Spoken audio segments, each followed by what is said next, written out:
Nous sommes présentement à Yopougon, précisément à Jérusalem, Carrefour Opéra, un quartier situé sur la voie menant à Bogodoumé jusqu'au 37e arrondissement.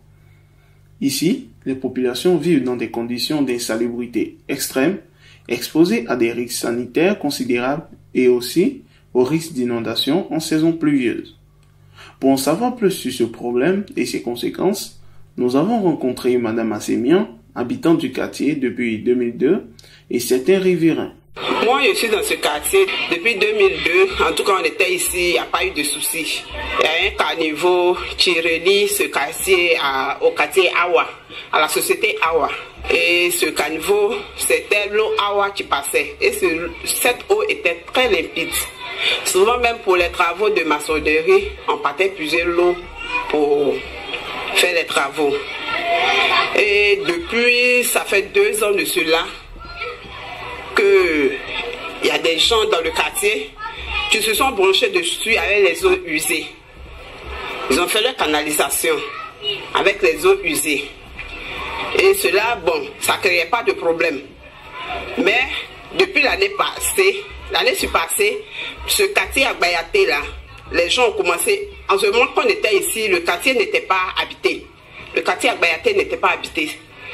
Donc, quand l'eau sort du caniveau, l'eau se dirigeait vers le quartier. Mais depuis que ce quartier, ils ont loti, ils ont commencé à construire, les gens, ils ont carrément fermé la sortie de l'eau.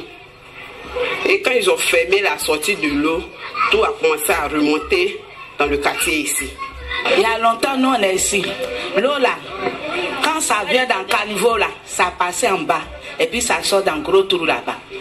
Mais on a vu que ceux qui construisent dans nouveau quartier là, c'est eux qui ont provoqué que quand ils ont fait là, l'eau passe plus pour aller de l'autre côté, ça passe ici et ça fait que tout est bloqué ici. Maintenant, tous ceux qui ont fait leur WC regard là, ils ont connecté au caniveau là. Ça fait que ça va plus là-bas, ça se retourne maintenant. Donc l'eau sale d'ici, l'eau sale qui quitte en haut là-bas, tout ça là, ça s'arrête ici. Effectivement, nous on souffre. On souffre vraiment. À la question de savoir si les autorités ont été informées de la situation, elles ont répondu par l'affirmative et qu'aucune action n'a été menée jusqu'à présent. Un jour, tout le quartier était sorti pour qu'on arrive à tirer l'attention des autorités. D'autres sont venus, le maire, bon, les attachés du maire sont venus et nous ont dit non de rentrer, il faut chercher une solution. Et jusqu'à présent, rien n'a été fait. Rien n'a été fait. Il y a des chaînes et des presses qui sont passées, nous ont interviewés, mais rien n'a été fait. Depuis, ça dépasse. Ça dépasse 4 mois. Depuis ce jour-là, on dit d'attendre, donc on est là. Faut pas que, sinon nous on dit on va se lever pour se mettre sur la route. Mais on dit d'attendre. Donc on a quelle force pour aller, mais si les gens ont dit d'attendre, nous on est obligé d'attendre. Donc depuis là on attend. Et puis on est dedans. Et même c'est que le sale là, c'est pas bon pour les gens. Mais on est dedans, on nous regarde seulement. Quant aux conséquences sur la santé, Madame Assémian et d'autres riverains ont signifié que cette situation avait plus ou moins de graves répercussions sur leur santé. J'ai fait une infection pulmonaire à cause de cette eau. Mais voilà, voici ma cour. Ici, les enfants sont tombés malades et quand on est allé à l'hôpital, on a détecté que j'avais une infection pulmonaire. On a essayé de soigner, comme moi-même je suis du corps. En tout cas, c'est passé très vite avec les médicaments. Bon, par rapport à la blessure, bon, puisque ils ont fait un petit pont.